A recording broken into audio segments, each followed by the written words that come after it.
gets set free when B gets a hold. Crimes where killers roam off free, or even ones where they get caught at the scene. From cold case files to headline news, she's breaking it all down just for you to come take a seat. Don't miss a beat. These crime corners where the stories go deep. Okay, so Pablo Escobar would be really proud about this one. This is the Pablo Pledge Escobar case that just happened in Penn State, the cocaine ring. This has been going on from 2023 to 2024. Has it been going that long? Same crew? Yep. So it was tied to Sigma Chi and Delta Epsilon. They both are no longer affiliated with the university. Delta Epsilon was actually already not affiliated with the university. So they had been involved for a while, but not with Penn State.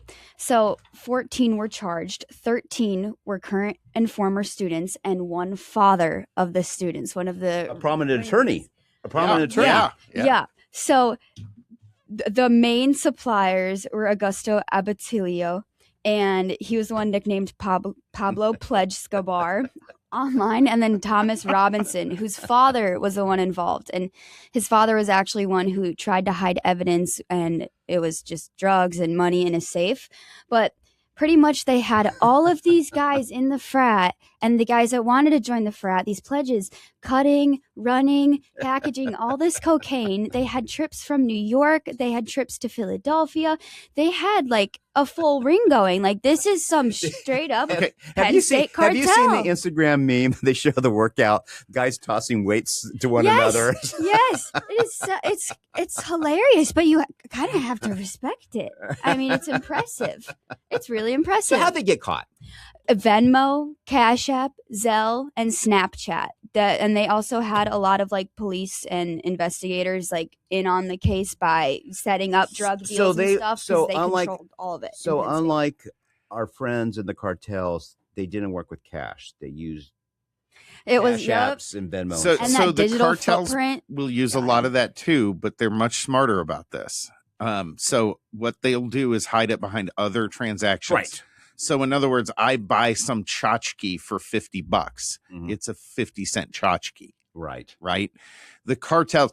When I was reading this, I started laughing about these kids because I'm like, oh my God, they were amateurs. No wonder all these cops were onto them. They must have been laughing the whole time. They still went 2+ years. I mean, they started it in school and they kept going out of school. What they did was keep it for 3 to 6 months before the police got onto it, and then 2 years for a deep dive investigation where they were going to take them all down.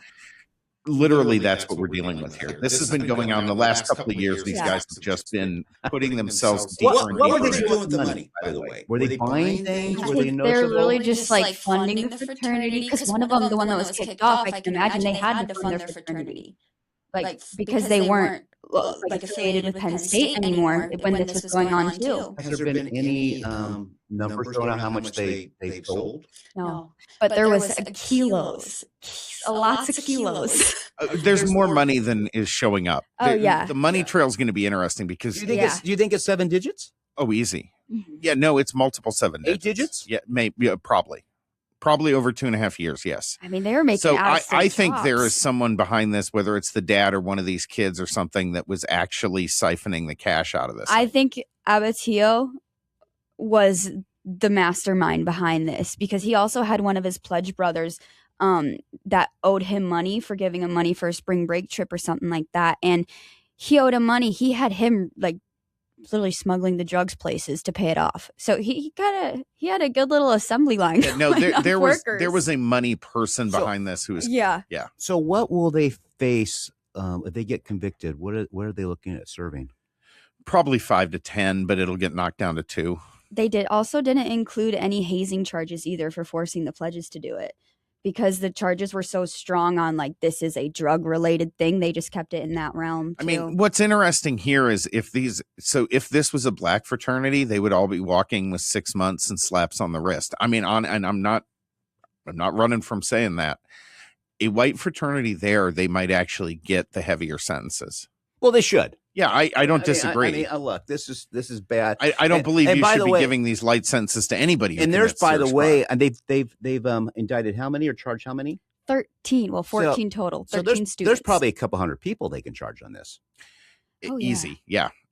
There's so many people who could probably get away with it. Well, and remember, they've got lines on buyers and it's other distribution networks off of this thing. So, I mean, there's a lot there.